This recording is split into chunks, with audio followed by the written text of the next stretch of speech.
Hey, this is George Hendley with the Speakers Academy. And if you really want to learn how to level up your life, you should be listening to the Time Shine Today podcast with my friend Ferguson. I'm happy to be able to send this message to you today. Make it happen. Have an awesome day. Bye-bye. Time to Shine Today Varsity Squad. It is Scott Ferguson, and we are at episode 150 with my really good friend George Hendley from the Speakers Academy. I was blessed enough to have George on the Time to Shine Today show in episode 41, which I would strongly recommend you pop back there after listening to this one and listen to the serious knowledge nuggets that George drops. And today we just kind of really picked up on our conversation regarding more of the nuts and bolts of speaking itself, getting in front of people, what to do if you lose train of thought while you're on stage, and trust me, I've been there. And we're going to talk a lot about living a life of gifting ourselves. So we're going to all become hope merchants, H-O-P-E, by listening to people like George. George Hendley is a really good friend of mine. He's put me in touch with a plethora of people that's really helped me level up Time to Shine Today. So I'm blessed, and I just love the guy. So without further ado, break out your notebook, sit back, relax, because here comes my really good friend, George Hendley from the Speakers Academy.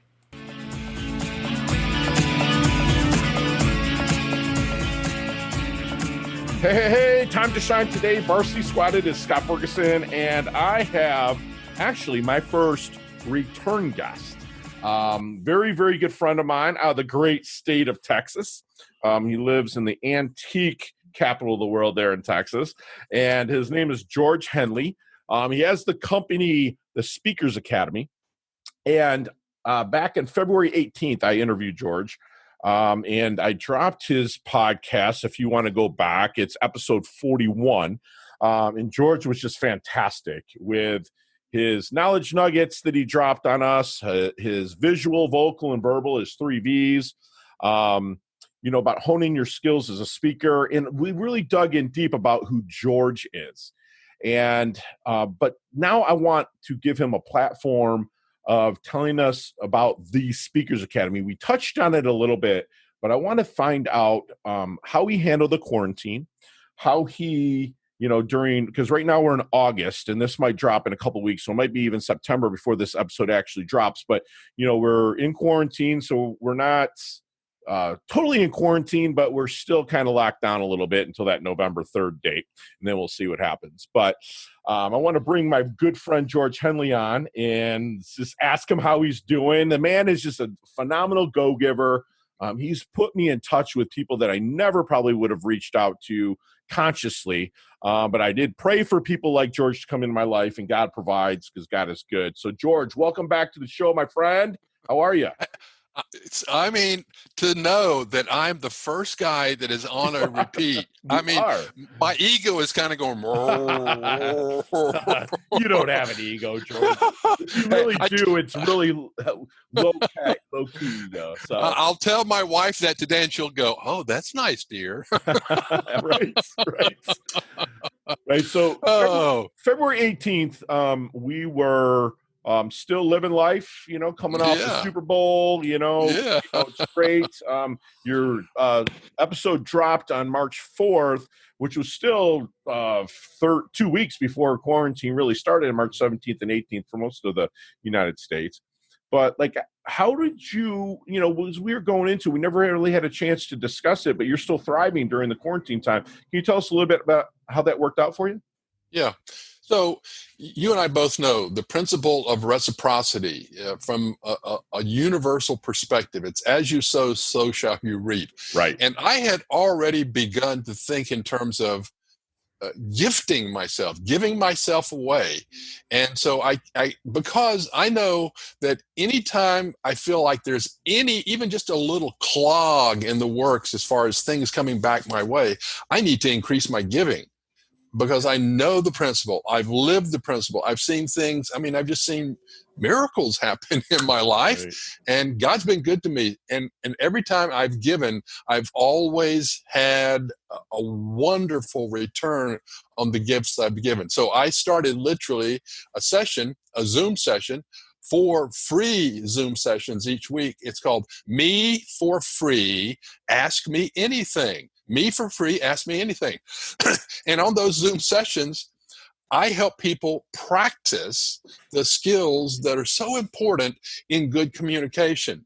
Such as, like right now, I'm trying to give you great eye connection, and I'm trying to show you that I've got energy, so I'm gesturing, and I'm looking at how we can connect with one another, because all of these little things, Scott, make a big difference. So in my sessions, every week, I pick, shall we say, a little principle, a little technique, a little piece of the bigger picture puzzle that will help them level up and take that next step upward. But the key issue, and this is something I've just driven home and driven home and driven home, the key issue is practice. Practice. Every session starts with a chance to practice, and they do one of 2 different kinds of practices. But bottom line, everybody practices. They get a little feedback from me as the coach, and they get peer feedback. And that practice and that positive feedback helps them just continue to step higher, higher, higher, higher, and their game and their skill sets are growing. As an example, just yesterday, on our practice session, on our Zoom session, one lady who I've had as a new client for a while, I quite frankly, I was blown away to see how much she has improved in a short period of time. And I don't say that in any way to point the finger at me. I just say that I know the principles. You know the principles. If you go into the weight room once a year, you don't get nothing out of it except some sore muscles. If you go into the weight room once a month, you don't get nothing out of it except sore muscles. But if you're, really, shall we say, religiously happy and going there regularly, you get the benefits. It's the practice and then the coaching that makes you better and better, stronger and stronger. I love that. So, which is true, repetition and reps, getting the reps in, it's going to make you better. So I'm curious to know, I've been blessed. I've gotten some live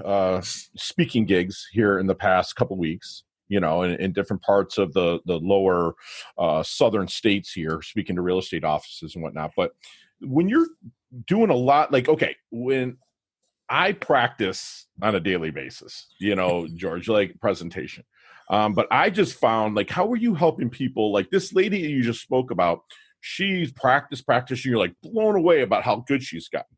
How do you think that's going to translate when she kind of gets in front of 20, 30, 50, 100, 200 people?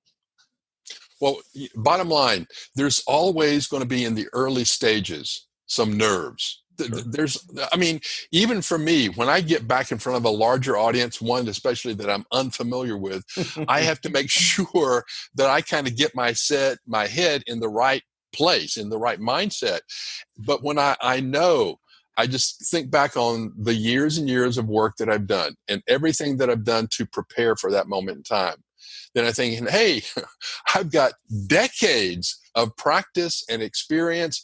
I'm just here to deliver. And it's not about me, Scott. It's never about me. It's about what can I do to give value to my listeners. That Sure. 1 or 15 or 500 or 5,000 in the audience. What can I do to give them value today that they walk away and they go, I can apply that today. I can do something with that today.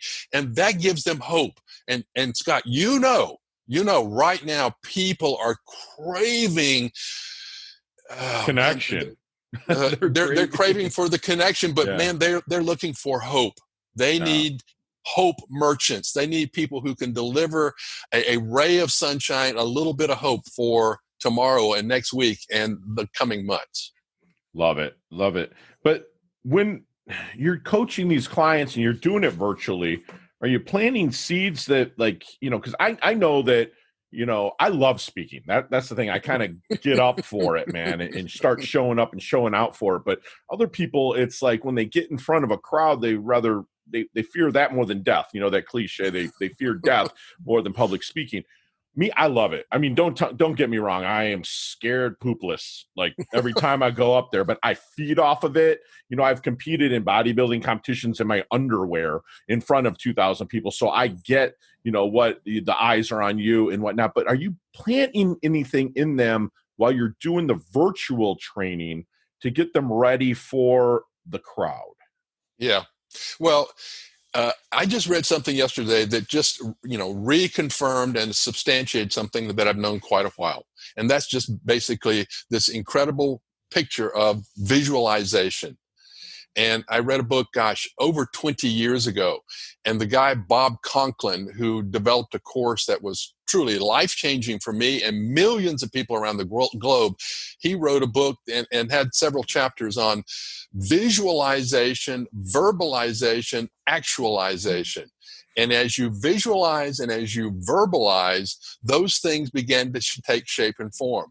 I have a picture up here. You can't see it, but I've got a picture up here on my vision board. It's a vision board.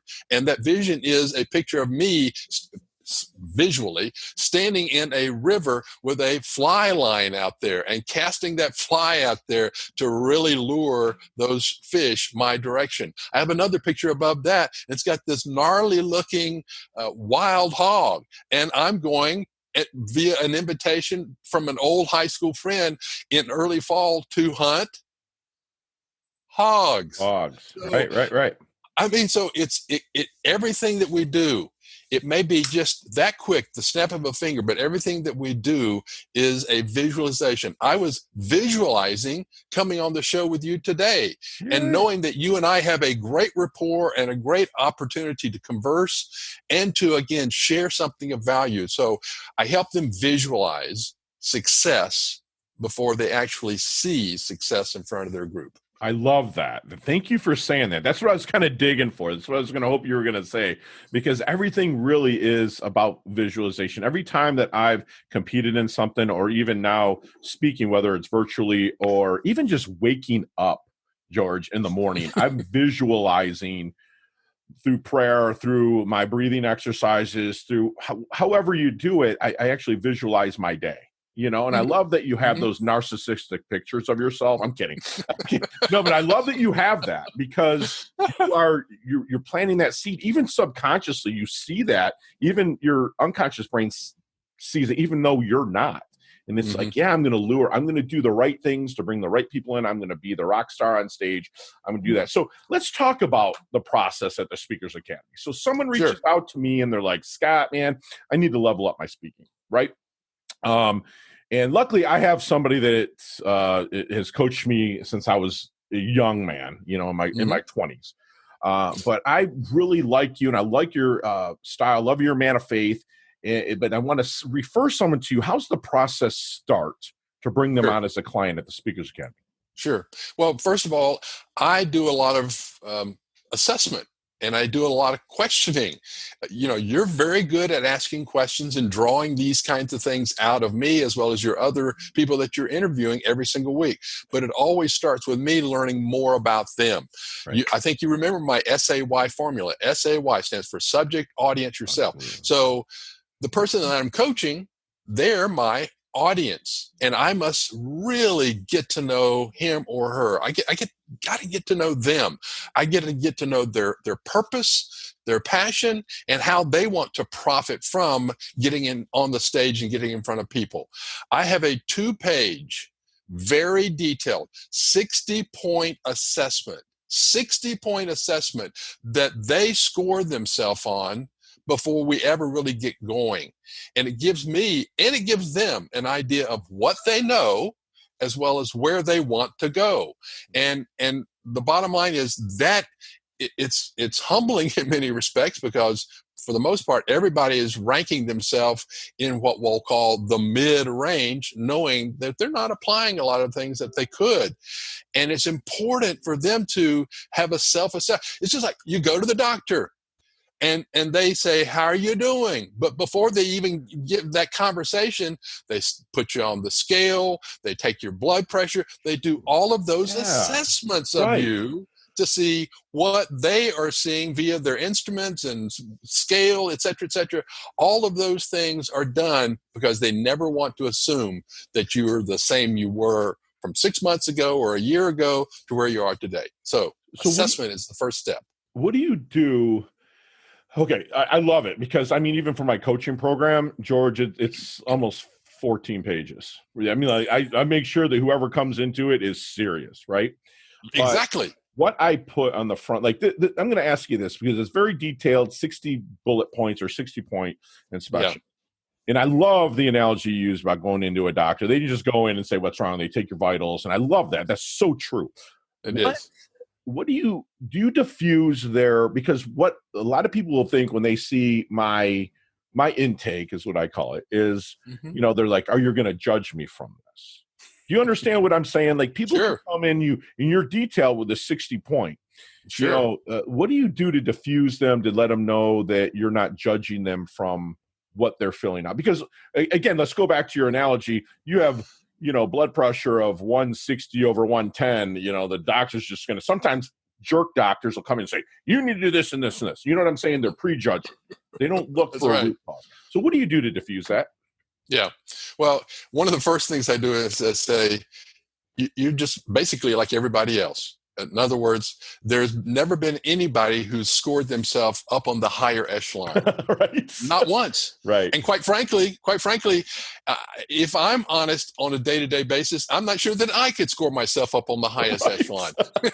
It's kind of like, right. Okay, but we have to understand where we're at today so that we know where we want to go tomorrow. Love it. And we just have to say, okay, this is a process of learning. And you can't go beyond what you've been taught. If you haven't been taught something, nobody can expect you to know it. Hey, right. We're all dumb about one thing or another. I'm dumb about a lot of things. Me too. I'm here. All right. That's right. Okay. But let's find out where we're at today so we know where we want to go and how we want to go in our progress together. Love it. I love it. So after they come in, what do you have when the quarantine lifts? Do you have in-person speaking courses and virtual, or how does that work with you, George? Oh yeah. Well, I mean, everything right now is virtual just because of where we're at with the quarantine issue. But before and then after, we'll get back into the face-to-face work, the group session work, because that's where I can really see the most. Okay. Like right now, I've got a client and he's doing virtual work, and I can't really see him doing his virtual work well. It's just a difficult situation. Sure. We're making great progress together, but it's not quite the same as watching him in front of a group and seeing him and how he handles himself and the group and the interaction thereof. So things will get much, much better and more balanced once the quarantine lifts and we can go back to the kind of things that I typically do in the sessions that I handle. Because the more I see them in and around other people, the more I pick up on a variety of little things that they're doing well, and I take note of that, and the things that they can do to improve, and we take note of that, and we look at and make sure they see and feel good about what they're doing and where they can continue to improve. Love it. And do you Mr. Miyagi them? Do you kind of make sure they wax on, wax off a lot of times before you put them out to the wolves? I hate to use that terminology. A lot of them, they're coming to you to be able to do that. Yeah. You give them guidance at the Speakers Academy to say, okay, find this and go try to speak there. Or me, that's what I did. I started with Toastmasters, right? And then just worked my way up saying, I'll give free whatever to a real estate office that was outside of my competition zone. So I would drive, this is when I lived in Detroit, from Detroit to Kalamazoo, which was a long way, a little bit. It took me an hour and 45 minutes to get there, but it was allowed me to get out of my pond and listen, because people will listen to somebody that they don't know more than they'll listen to people that they know. You know what I'm saying? So what's your process with, I call it Miyagiing them, getting them ready to know, hey, they're going to the Hidden Valley karate tournament. You know what I'm saying? Or to get to the stage. What's your process evaluation that? So one of the first things I try to make sure that they recognize is some of the greatest advice I got from two of the icons in the speaking business. The very first National Speakers Association convention I went to, the very first luncheon during that convention, my sister, who had been a member for already like 10 years, she says, let's go have lunch with Cavett. And I'm going, and she's referring to Cavett Robert, who was the founder of the National Speakers Association. Right, and right. I'm kind of going, okay, Right. sure. Yeah. So we go, and I'm literally sitting next to Cavett. Right. And his glasses need some help. So I help reconfigure, get his glasses back in shape and clean them up and hand them back to him. He looks at me, he says, good job, son. Thank you for that. But the little jewel, the nugget that he gave me that day, and the nugget I heard later on from Zig Ziglar was very simply, speak at every occasion you can. It doesn't matter what size the group is. It doesn't matter whether or not, you're getting paid. Get in front of every audience you can and speak and learn by the process. In other words, it's doing the reps. It's getting the practice. And Scott, I lost count long ago of all the free presentations I've made to Rotary clubs and Lions clubs and NAWBO. I mean, every association under the sun that I could get in front of, I got out and spoke. I mean, I literally had people flying me down to Houston and Lubbock and San Antonio to deliver free presentations years ago. Wow. It gave me practice. Yeah, man. And it gave me practice. And I was able to deliver something and watch the audience and how they responded. Love it. And the fact that they were inviting me after a while, I was like, okay, I guess I'm doing okay. And they're inviting me different places. And the thing that you talked about, I had a young lady, gosh, probably 9-10 months ago. And she said, George, I'm thinking about doing a TED Talk. And I said, well, okay. And she said, I just heard that that's really going to help, me and my speaking. I said, let me give you this piece of advice. Before you ever consider walking on a TED stage, you've got to walk on at least 30 or 40 or 50 other stages. Right. That are much smaller, that are much more low-key, that are much less hazardous for your own EQ, for your own ego. Because if you get on a big stage and you fail, that will hurt you in a bad way. Yeah. So you got to play in the little leagues before you get into the big leagues. You got to wax on and wax off reps, right? That's it. Get it done. That's it. Get it done. That's it. George, what do you use to get, I'm going to ask for a little secret sauce from the Speakers Academy right now, but what do you use a technique to, I've been that deer in the headlights before where I'm flowing, everything's good, then, oh, crap, I forgot what I was going to say. Is there something that you use to help your clients kind of get back on track? Yeah, I can remember it so vividly. I was over in Irving, Texas, which is part of the Mid-Cities. I was invited, and I think it was a Rotary club. I can't remember that for sure. But I had this, shall we say, sort of a canned speech. And I had tried to memorize a lot of it. Mm-hmm. And unfortunately, I learned along the way that didn't work well for me. But I probably got about a third of the way into this thing, and all of a sudden it was just like, what? Right. and I was the deer in the headlights. Literally, it was like, uh-oh, where did it go? Right.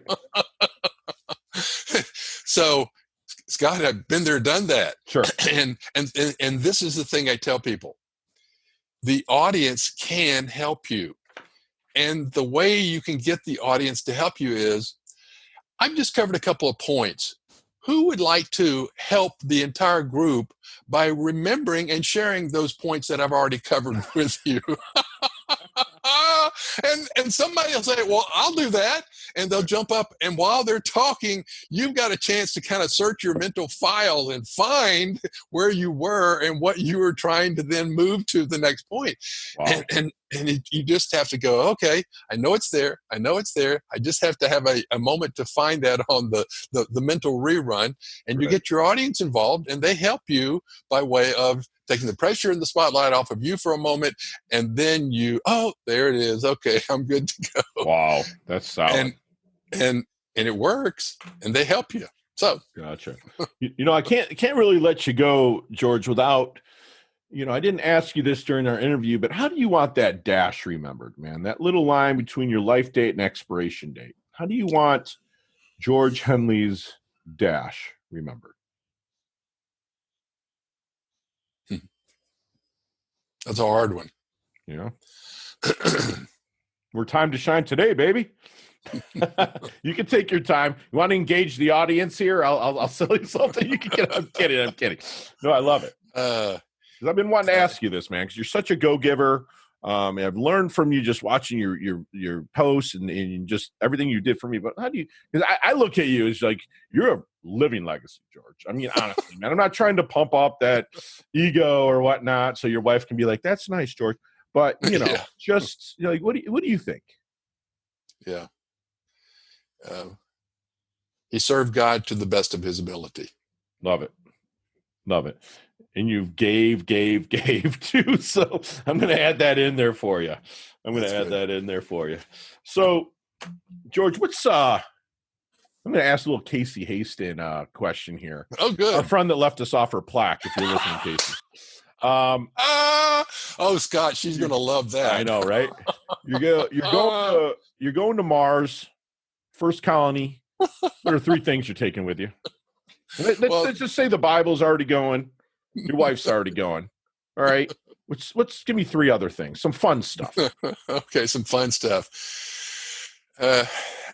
I would take someone who has demonstrated the ability to live in that kind of foreign, somewhat hostile environment. Like a survivor, Yeah. I love it.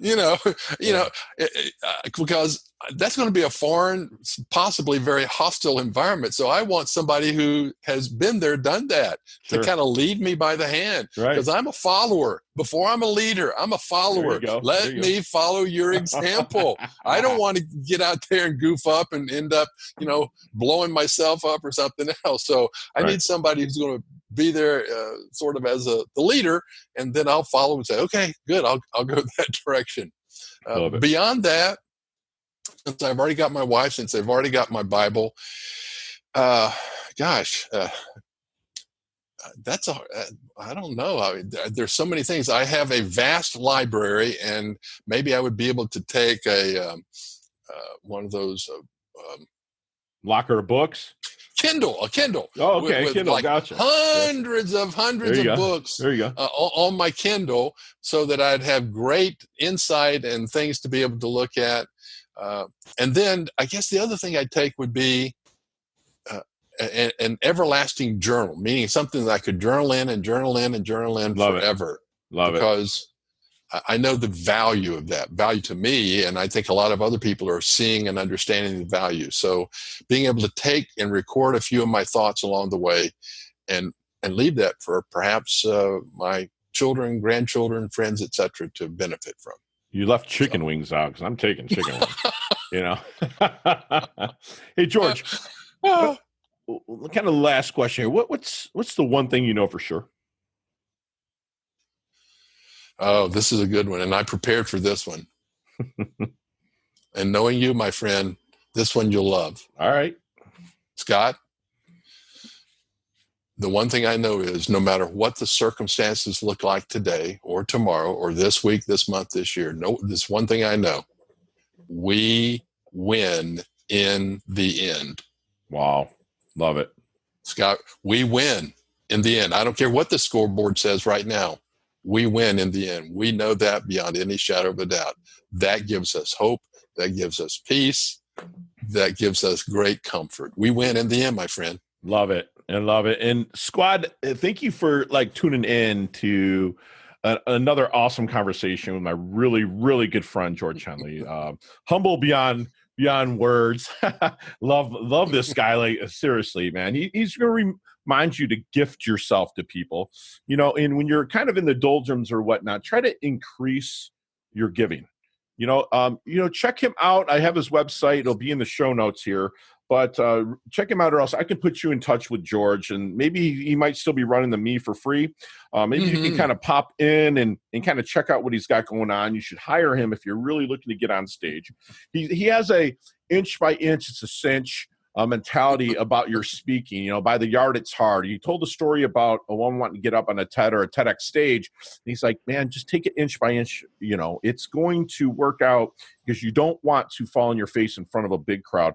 Fall on your face in a lot of mini crowds. And if you're a speaker, an aspiring speaker, take every friggin' opportunity that you have, even if it's to speak for free. He reminded us about his S.A.Y acronym of subject, audience, and yourself. He wants you to visualize and verbalize while you're practicing. Put yourself in the situations of giving of the information while you're up on stage, and visualize yourself there giving the best speech possible. And if you do run into a speed bump, use George's advice of engage with your audience. If you forget you have that deer in the headlights, maybe reach out to the audience with a question to get them engaged, and then work your mental Rolodex, mental filing system to kind of get you back. And he also will remember that no matter what the circumstances are, we will win in the end. By God's grace, that will happen. So, George, thank you so much, brother, for coming on. I can't wait to do it in 2021 again, if not before. And folks, reach out to me so I can put you in touch with George. He's humble. He's hungry. He levels up his health. He levels up his wealth. And he'll always be part of our varsity squad. So again, thanks, George. Thank you, Scott. What a pleasure to be with you today. Awesome. Have a great day, my friend. Bye now. Thank you. Bye. Hey, thanks so much for listening to this episode of Time to Shine Today podcast. Proudly brought to you by Sutter & Nugent Real Estate Excellence, who can be reached at 561-249-7266 and online at www.sutterandnugent.com. If you're a business owner or professional who would like to be interviewed on Time to Shine Today, please visit timetoshinetoday.com/guest. If you like this episode, please subscribe on Apple Podcasts, Google Podcasts, Stitcher, Spotify, iHeartRadio, or wherever you get your podcasts.